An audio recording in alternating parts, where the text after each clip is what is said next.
المرسلين سيدنا وحبيبنا وشفينا ومولانا محمد وعلى آله وصحبه أجمعين. ربنا لا علم لنا إلا ما علمتنا إنك أنت العليم الحكيم.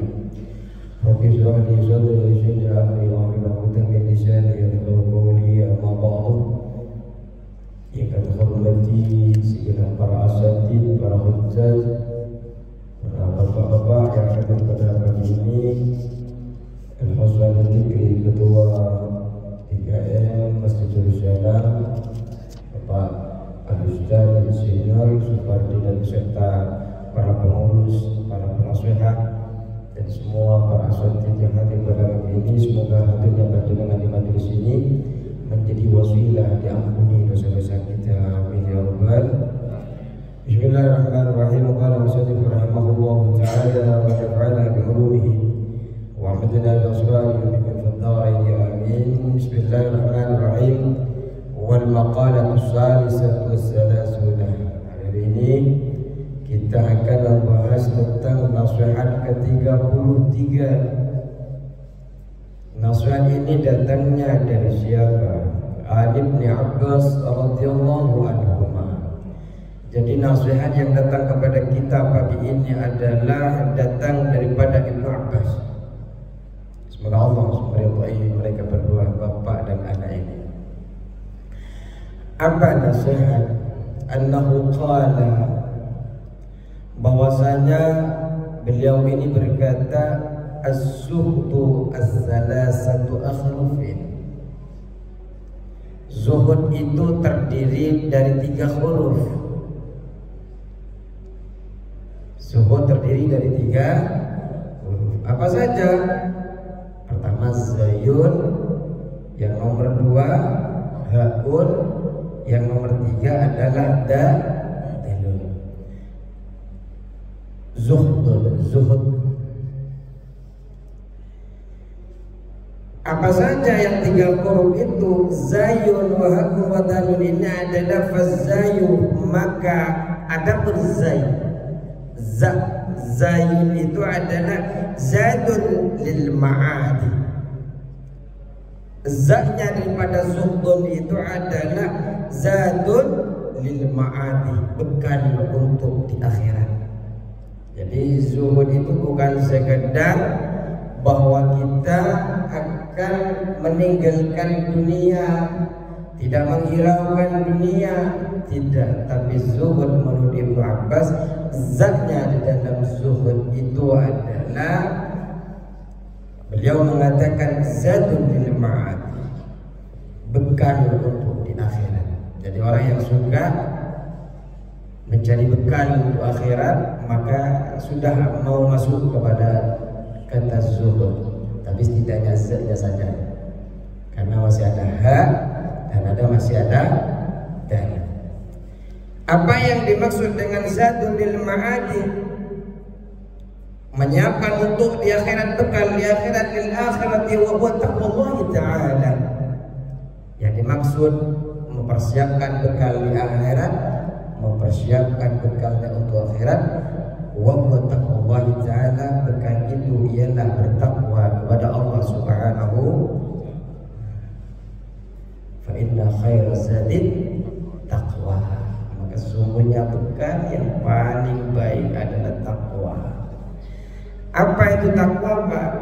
Al-imtisalu awamirillah wajtinab nawahi, menjalankan sungguh-sungguh perintahnya Allah. Dengan disuruh sholat subuh, sudah datang subuh. Diperintah untuk sholat fardu, sudah datang sholat fardu dan duduk bersama kajiannya. Ini merupakan bentuk takwa. Tapi tidak cukup hanya itu takwa, juga menjauhi segala larangan-larangan yang Allah berikan kepada kita. Tidak boleh berjudi, tidak boleh berzina, tidak boleh mengganggu tetangga dan sebagainya. Jadi kalau masih itu dilakukan, tidak boleh menyakiti orang lain dan sebagainya. Berarti bukan takwa kalau masih melanggar syariat Allah. Jadi fazau zadul lil ma'ad, Jadi zatnya itu zadun, menambahkan atau bekal untuk akhirat kita dengan cara bertakwa kepada Allah. Yang kedua adalah wal ha'u hudan lidin. Hak hudan lidin, menurut petunjuk untuk agama. Jadi kalau kita sudah mendapatkan petunjuk sholat, menempuh jalan daripada Nabi kita Muhammad sallallahu alaihi wasallam, setidaknya sudah dua, zatnya kita dapat, haknya kita dapat. Hudan lidin ini adalah suluku tariqin, menempuh jalan yusil ila tariqatil Muhammadiyah, yang sampai kepada jalan agama Nabi Muhammad sallallahu alaihi wasallam. Jadi apa yang kita lakukan itu selaras dengan apa yang dibawa oleh baginda Nabi Muhammad SAW. Kalau sudah selaras maka kita termasuk orang yang mendapatkan petunjuk dari segi agama. Adalnya wadalu, berarti hak sudah, zai sudah, hak sudah, tinggal adalnya. Wadalu dawamu ala ta'ah. Yang adalnya adalah tetap atas taat kepada Allah Subhanahu wa ta'ala. Jadi kalau panjenengan pertama adalah memperbanyak bekal akhiratnya, yang kedua adalah memohon petunjuk menempuh jalan daripada syariat Nabi kita Muhammad sallallahu alaihi wasallam, yang ketiga adalah dawamu ala ta'ah, tetap atas ketaatan kepada Allah Subhanahu wa ta'ala. Kalau tiga-tiganya ini panjenengan sudah lakukan, panjenengan termasuk zuhud, termasuk zuhud. Wal maqalatur rabi'atu tsalasun, nasihat yang ke-34. Qala berkata Ibnu Abbas fi maudin akhar, di tempat yang lain beliau mendefinisikan daripada lafaz az-zuhud. Az-zuhud salah satu ahrufin. Zuhud itu ada 3 huruf, az-zayu wal ha'u wad dal. Apa saja? Kalau tadi az-za-nya zadul lil ma'ad, kalau tadi ha-nya hudan lid-din, kalau tadi dalnya ada dawam ala ta'ah. Sekarang berbeda, beliau menyampaikan az-zayu tarkuz zinati. Yang pertama, zanya ialah meninggalkan perhiasan dunia. Wal ha'u tarkul hawa, dan haknya adalah meninggalkan hawa nafsu. Apa hawa nafsu yang ditinggalkan? Mahbubatin nafsi, semua yang disenangi oleh diri kita tinggalkan. Itu adalah tarkul hawa. Sedangkan wadalu tarkud dunya, dalnya ini adalah meninggalkan dunia. Dari apa? Min sana'il khalqi, dari pengen dipuji oleh manusia. Wa minat tana'umi, dan bersenang-senang di dunia.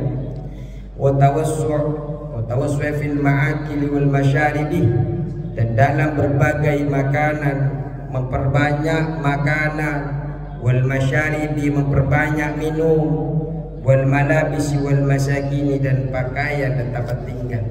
Artinya memperbanyak itu yang mana panjenengan bukan menambah dekatnya dengan Allah, tapi malah menjauh daripada Allah. Tapi kalau itu bisa mendekatkan diri kepada Allah, rumahnya ada 5, salah satunya dari pendapatan dari 5 itu kalau disewakan, dibayarkan infaknya, dibayarkan zakatnya, dibayarkan semuanya, fakir miskinnya dan semua. Insya Allah banyaknya harta yang panjenengan miliki, bertambahnya ketaatan kepada Allah Subhanahu wa ta'ala. Tapi lumrahnya Pak, orang semakin sibuk di dunia biasanya semakin sibuk waktunya. Orang yang semakin sibuk waktunya kalau tidak bisa memanage, mengatur kepada waktu, maka dia akan lupa terhadap agamanya. Hanya orang-orang tertentu saja yang tidak lupa terhadap agamanya. Artinya yang mereka paham betul bahwa dia diciptakan ke dunia ini hanya untuk ibadah kepada Allah. Ada orang yang mengatakan saya kayak segini, kalau masih urusan perut saya kurang atau lapar, saya lebih baik kerja dulu daripada sholat. Ini salah. Seharusnya sholat dulu kemudian kerja. Kenapa? Cukup itu bukan berarti banyak, itu cukup. Tapi kalau sudah berkah walaupun sedikit, insya Allah cukup. Yang kita harapkan adalah keberkahan daripada harta yang Allah berikan kepada kita itu.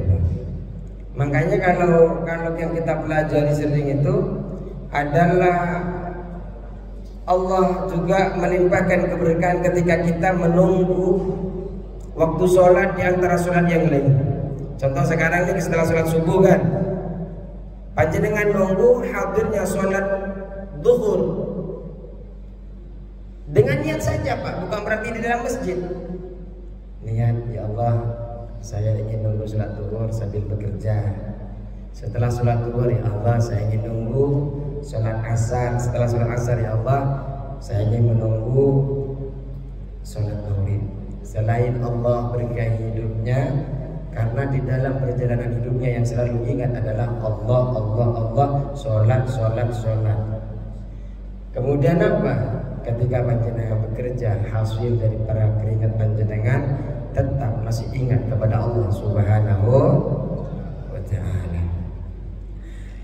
Wal maqalatul khamisat wassalasun, maqalah yang ke-35, Al-Hamidil Laqafi, diceritakan daripada Syekh Hamid Al-Laqaf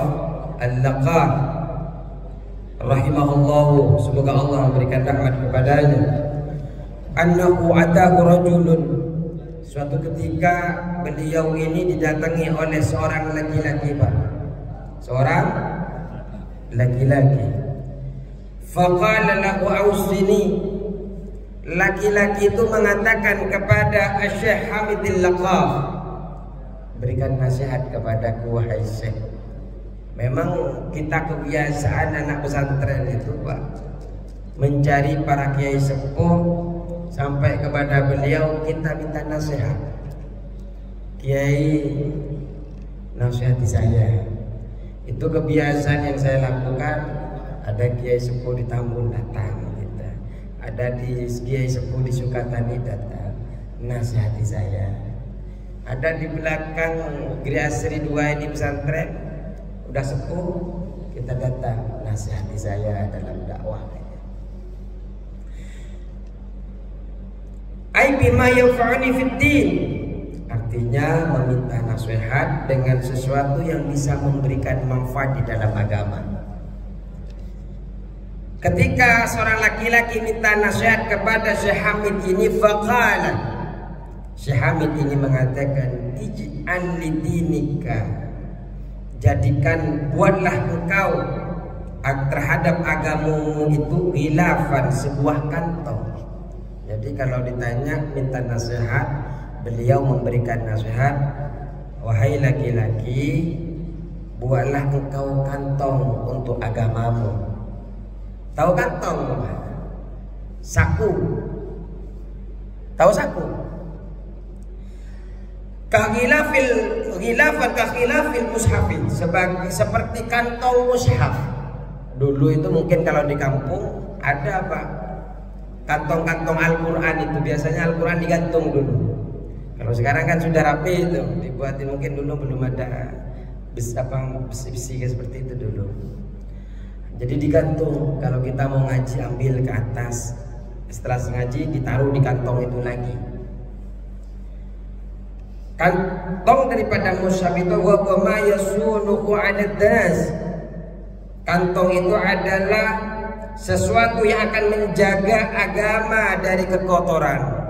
Jadi kena kotor agamanya, biar nggak kena kotor Pak. Sebagaimana Al-Quran dikasih kantong, biar Al-Qurannya tidak kena kotoran, biar nggak berdebu, dibungkus dengan kantong. Nah begitu pula nasihat ini yang disampaikan kepada seorang laki-laki, buatlah kantong terhadap agamamu. Bingung kan laki-lakinya, lo agama mau dikasih kantong, gimana caranya? Sehingga laki-laki itu bertanya, Qila lahu ma ghilaf. Ditanya lagi Syekh Hamid, kantongnya apa? Ma khilafuddin, kantong agama itu apa? Dijawab oleh beliau, yang dimaksud kantongnya apa adalah fasyari'atu min haitsu innaha tuta'u tusamma dinan. Syariat itu di segi bahwa syariat itu ditaati maka disebut dengan dinan. Jadi syariat itu ketika syariat itu ditaati maka disebut dengan dinan. Jadi ini membahas tentang agama. Yang dimaksud agama dinan itu ketika syariat-syariatnya ditaati. Kemudian perkumpulan syariat-syariat itu tujma'u tusamma millatan.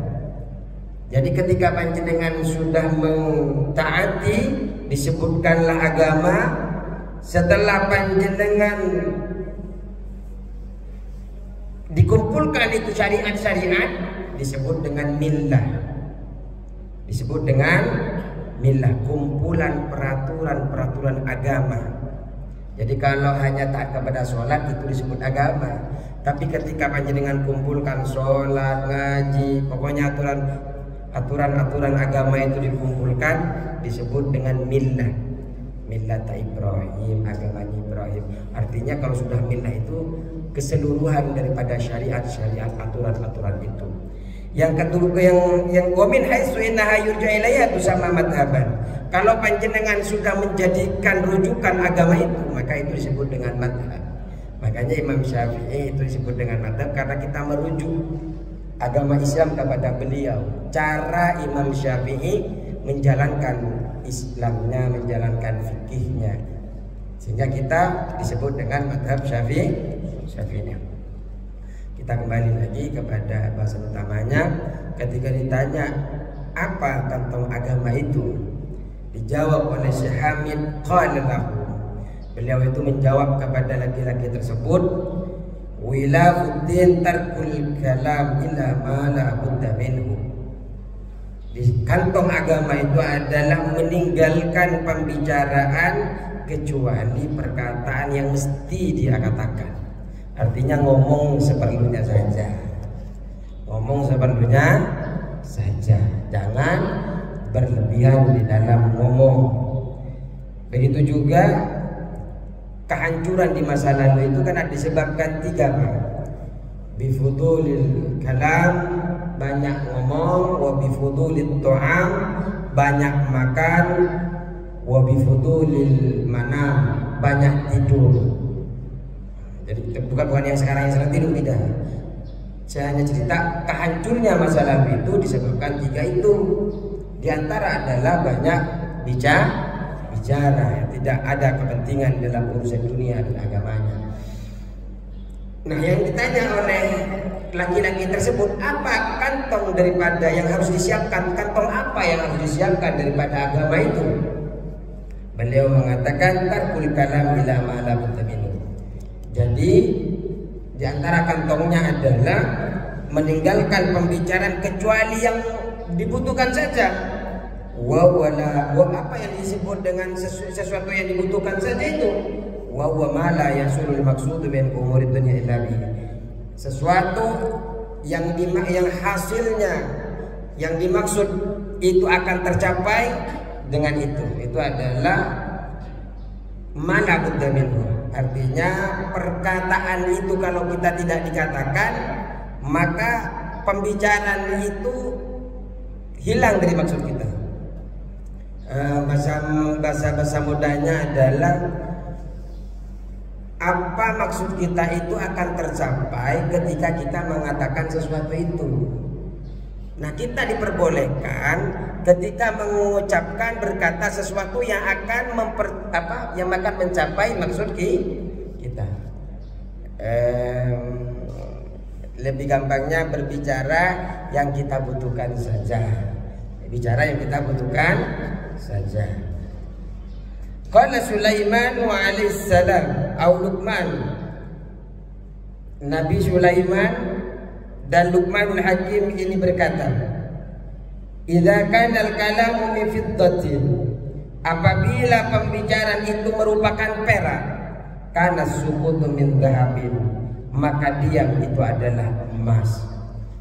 Kalau bicara itu saja nilainya adalah perak, maka diam itu nilainya adalah emas. Apa yang dimaksud dengan itu? Idza kana al-kalamu fil khairi kal fiddah husnan. Seandainya jika pembicaraan itu berbicara di dalam kebaikan itu diibaratkan emas, diibaratkan perak, kebagusannya, kebaikan daripada bicara itu. Ketika panjenengan bicara dalam kebaikan, nilai-nilai kebaikannya diibaratkan perak. Kana sukutu 'ani syarri kadzabi fil husni, maka diam atau tidak bicara itu dari kejelekan merupakan emas di dalam penilaian kebaikannya. Jadi kalau panjenengan bicara itu dianggap perak, ditinjau dari kebaikannya, maka diam itu emas. Tapi yang dia maksud dengan diam di sini adalah diam dari membicarakan kejelekan. Ketika panjenengan bicara dengan kebaikan, seperti saya nih, nasihat, ini dianggap nilainya adalah perak karena saya bicara tentang kebaikan. Maka kata Nabi Sulaiman mengatakan, diam daripada kejelekan itu nilainya seperti emas. Wasakitu fil haqqi kan natiqi fil batil. Tapi Pak, diam di dalam sesuatu yang hak seperti bicara dalam perkara yang batil. Artinya hak, kebenaran panjenengan tidak suarakan, kebenaran tidak panjenengan suara, maka seperti panjenengan berbicara tentang kebatilan. Seharusnya panjenengan bilang ini benar, ini benar, ini benar, tapi jenengan diam. Malas Ustaz, orangnya sudah nggak bisa dikasih tahu seumpamanya. Maka seperti kalau kata beliau itu, diam di dalam hak itu sama seperti panjenengan berbicara terhadap kebatilan. Karena keburukan itu bukan hebat, kejahatan itu bukan hebat. Mereka lestari sampai sekarang itu karena kebenaran yang tidak pernah disuarakan, atau walaupun disuarakan hanya sedikit, segelintir orang saja yang berbicara, sehingga kejahatan, kejelekan lebih mendominasi daripada kebaikan itu sendiri.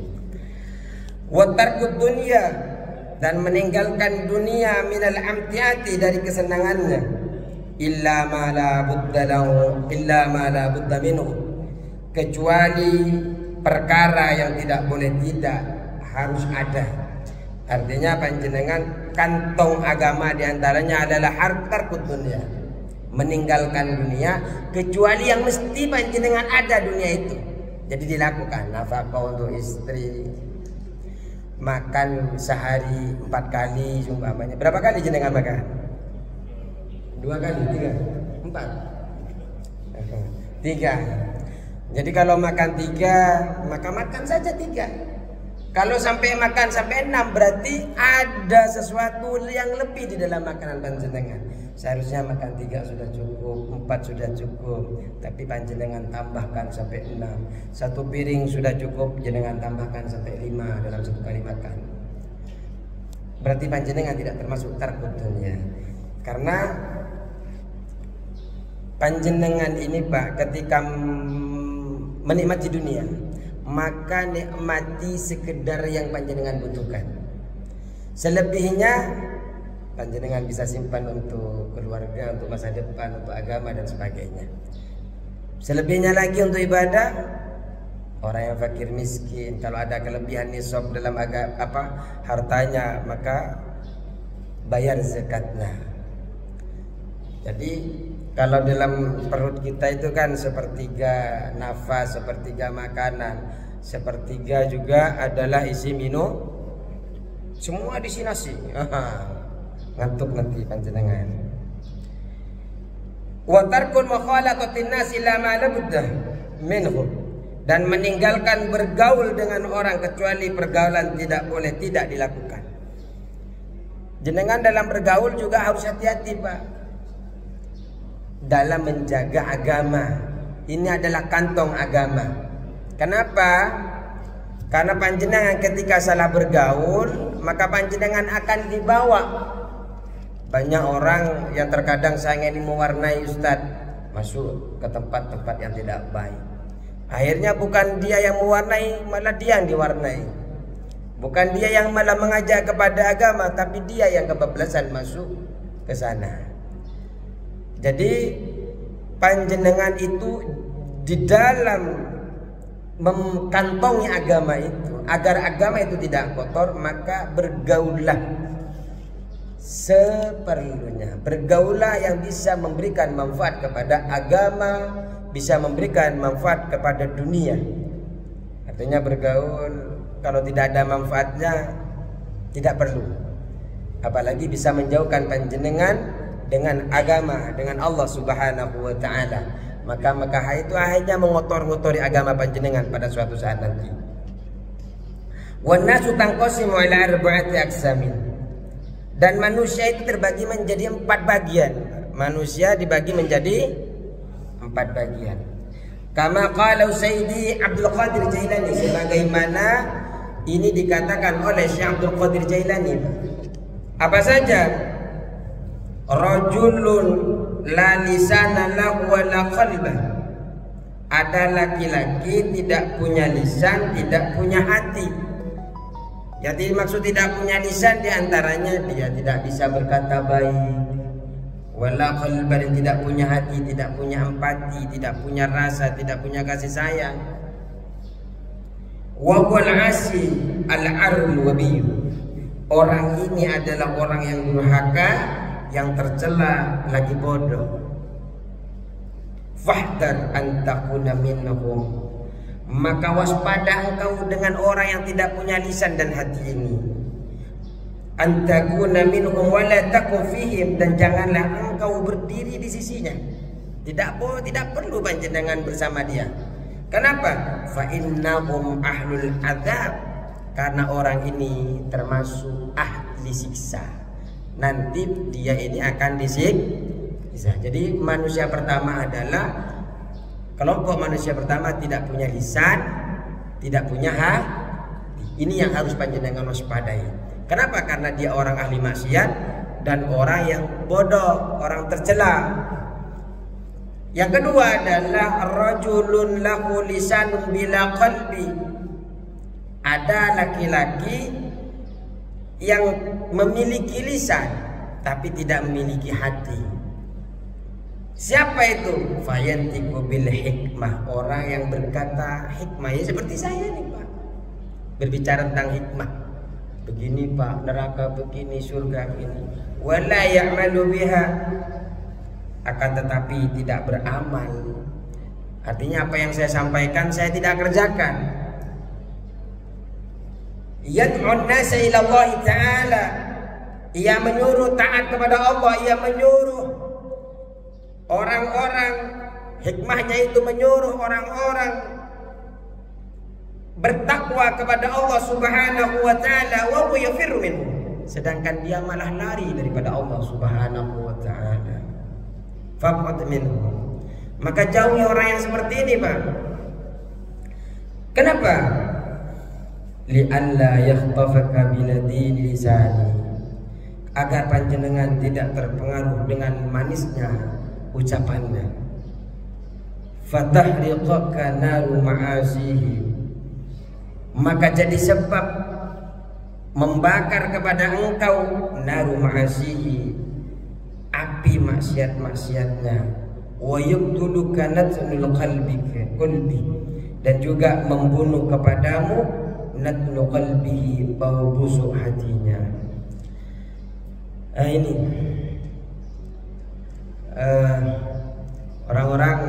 seperti kami hanya bisa memberikan fatwa hikmah taat kepada Allah, tapi ternyata kita tidak beramal di situ, maka suatu saat kita ini oleh Allah akan diminta pertanggungjawaban. Dan juga oleh Syekh Abdul Qadir Jailani disuruh jauh gitu. Artinya kalau saya menyampaikan begini, kemudian panjenengan saya melanggar daripada syariat, tidak perlu diikuti, jauhin saya. Kenapa? Saya akan membahayakan panjenengan. Api maksiat itu akan menyebabkan panjenengan kena masuk kepada panas api itu. Dan juga bau busuk hati para kami yang selalu menyampaikan hikmah, tapi kami tidak pernah melakukan hal itu bisa membunuh panjenengan. Makanya orang-orang itu Pak, ada Ustadz gadungan, ada kiai gadungan dan semacamnya, itu bukan masalah agamanya, tapi itu oknumnya. Agama tidak pernah mengajarkan seperti itu. Cuma kalau memang kami salah, kami tidak pernah diajarkan buruk oleh agama, karena kami secara individu saja. Jangan ketika melihat kami salah di jalan, bermaksiat di jalan, kemudian panjenengan melibatkan Islam. Islam tidak pernah mengajarkan kami untuk melanggar aturan-aturan.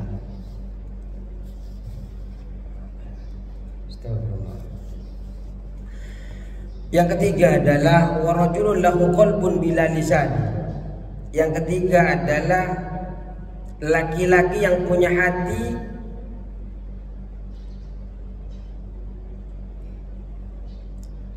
bila lisanin, serta tidak mempunyai lidah. Kalau tadi kan punya lidah tapi tidak punya hati, hanya bisa fatwa saja tapi dia tidak mengamalkan. Yang sekarang punya hati tapi tidak punya lisan. Wa huwa mu'minun, dia adalah orang yang mukmin. Satarallahu ta'ala an khalqihi, Allah subhanahu wa ta'ala telah menutupinya dari makhluk. Wa bassarahu bi'uyubi nafsihi, dan telah dipulihkan kepadanya, diperlihatkan kepadanya keaiban-keaiban dirinya. Wa nawwara qalbahu, Allah subhanahu wa ta'ala memberikan cahaya kepada hatinya. Wa arrafa wadahila mukhalaqati, dan telah diberitahu kepadanya berbagai kebinasaan bergaul dengan manusia. Wa syu'mil kalami, dan buruknya pembicaraan. Jadi orang laki-laki yang punya hati tapi tidak punya lisan, yaitu adalah orang yang mukmin yang telah Allah tutup mereka itu dari manusia. Aibnya dia perlihatkan kepada dirinya sendiri, kemudian dia bisa mentobati aib-aibnya, dia perbaiki aib-aibnya. Allah perlihatkan bagaimana jeleknya bergaul dengan manusia. Nah, orang yang sosok begini Pak, fahadha rajulun waliyullahi ta'ala, orang yang sosok seperti ini adalah kekasihnya Allah subhanahu wa ta'ala, walinya Allah subhanahu wa ta'ala, mahfudun fi sitrillahi ta'ala. Yang demikian ini pelihara Pak. Kalau jenengan berjumpa ada orang yang tidak begitu banyak bicara, kemudian tapi dia taat kepada Allah, dekati, pelihara itu, jaga itu. Mahfudun fi sitrillahi ta'ala, orang ini adalah laki-laki ini adalah orang yang dipelihara oleh Allah subhanahu wa ta'ala. Fal khairu kullul khair indahu, maka kebaikan itu, semua kebaikan ini ada pada orang ini. Fadhunaka wa mukhalatata, maka dekati orang ini, pergaulilah orang ini. Wahid matahu, kalau bisa panjenengan bantu orang ini, fayuhibbakallahu ta'ala, maka tentu Allah ta'ala akan mencintai panjenengan. Yang terakhir adalah warajulun ta'allama wa 'allama wa 'amila bi'ilmi, ada laki-laki yang belajar ilmu kemudian mengajarkan ilmunya, kemudian mengamalkan ilmunya. Maka semoga kami para dai itu bisa mengikuti jejak yang nomor 4 ini, Pak. Bukan jejak yang punya lisan tapi tidak punya hati. Wa huwal alimu billahi ta'ala. Ini adalah orang yang alim, orang yang tahu terhadap Allah Subhanahu wa taala. Wa ayatihi, dan tahu terhadap ayat-ayatnya Allah Subhanahu wa taala. Istauda'allahu qalbahu wa rahiba ilmihi, dan Allah Subhanahu wa taala telah menetapkan dalam hatinya keanehan ilmunya. Jadi banyak ilmu-ilmu yang datang kepada beliau bermacam-macam. Gharib. Wa syar'a sadrahu, dan melapangkan dadanya liqabulil ulumi, untuk menerima berbagai ilmu. Fahdar an tukhalifahu, maka hati-hati engkau berbeda dengan dia. Jangan sampai kita berbeda dengan ulama yang betul-betul mengamalkan ilmunya, yang dia selalu belajar. Jangan sampai bertolak belakang dengan dia. Wa tujanibahu, dan menjauhinya. Jangan sampai panjenengan menjauhi daripada yang seperti itu. Wa tatrukar ruju'ah, dan meninggalkan kembali ila nasihati. Dia memberikan nasihat, maka jangan jauhi nasihat itu. Kalau panjenengan jauhi, ini bahaya, Pak. Cuma ya susah mencari orang kiai yang selalu belajar, yang kemudian dia mengajarkan, kemudian bisa mengamalkan ilmunya. Mohon doanya semoga kita semua para orang-orang yang diberikan amanah oleh Allah ini, selain kita belajar, semoga kita bisa mengajar. Selain kita mengajar, semoga kita bisa mengamalkan ilmu-ilmunya itu. Karena memang berat kami nanti di sisi Allah hisabnya. Kemudian summa a'lam anna asla az-zuhdi al-ijtinabu 'anil maharim kabiriha wa asghari wa saghiriha. Ini kita akan bahas nanti pertemuan berikutnya, tetap di dalam maqalah. Ini sudah siang apa belum? Hah? Iya.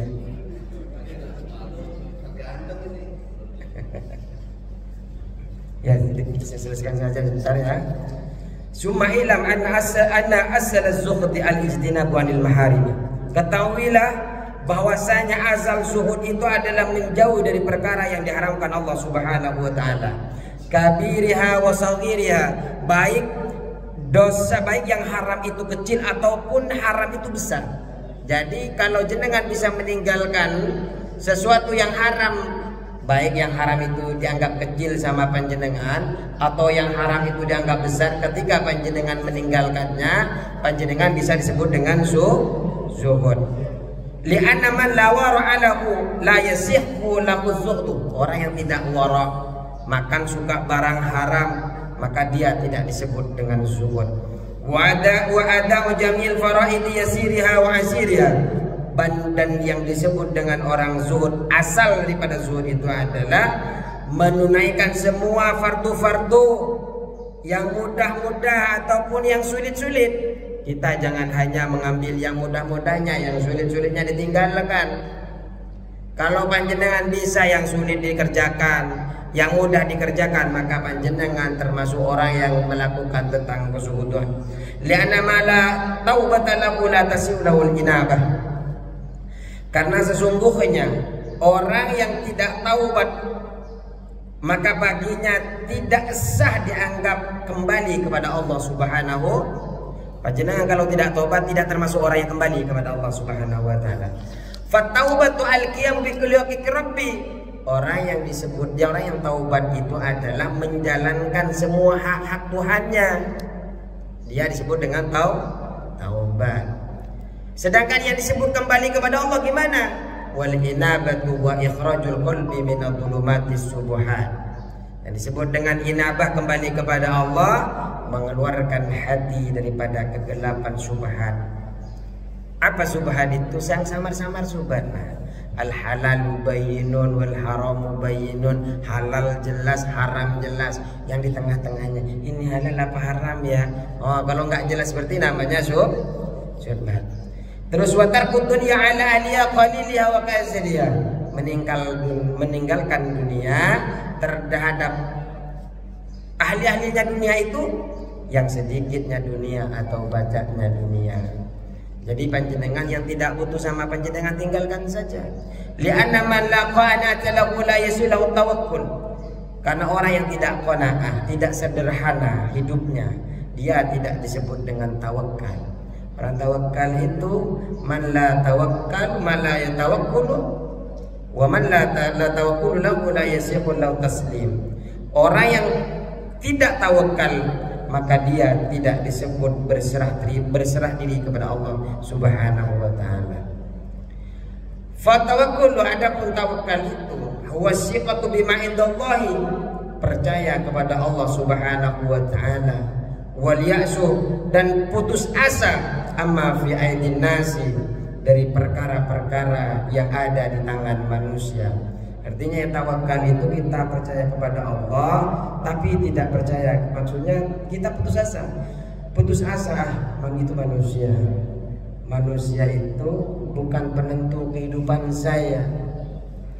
Ketika panjenengan dipecat oleh suatu perusahaan, biasa saja, Pak. Kenapa? Manusia itu bukan yang memberikan saya makan. Yang memberikan saya makan, yang memberi pekerjaan saya adalah Allah. Nah itu tawakal. Tapi terus berikhtiar mencari pekerjaan itu. Kalau orang yang tidak menyerahkan diri, maka tidak disebut dengan orang yang tawakal. Fattaslimu, yang dimaksud dengan berserah diri itu al-inqiyadu li amrillahi ta'ala, menaati perintahnya Allah Ta'ala, wa tarkul i'radi fiha fima la yulaimu, dan meninggalkan berpaling pada perkara yang tidak pantas. Nah itu adalah berserah diri kepada Allah. Jadi melakukan perintahnya Allah dan menghindari perilaku-perilaku yang tidak baik, yang tidak pantas. Cukup sekian, semoga berkah selalu. Hadirnya duduknya kita di majelis ini Allah berkahi. Cukup sekian, Allahumma muwaffiq ila aqwamit thoriq. Wassalamualaikum warahmatullahi wabarakatuh.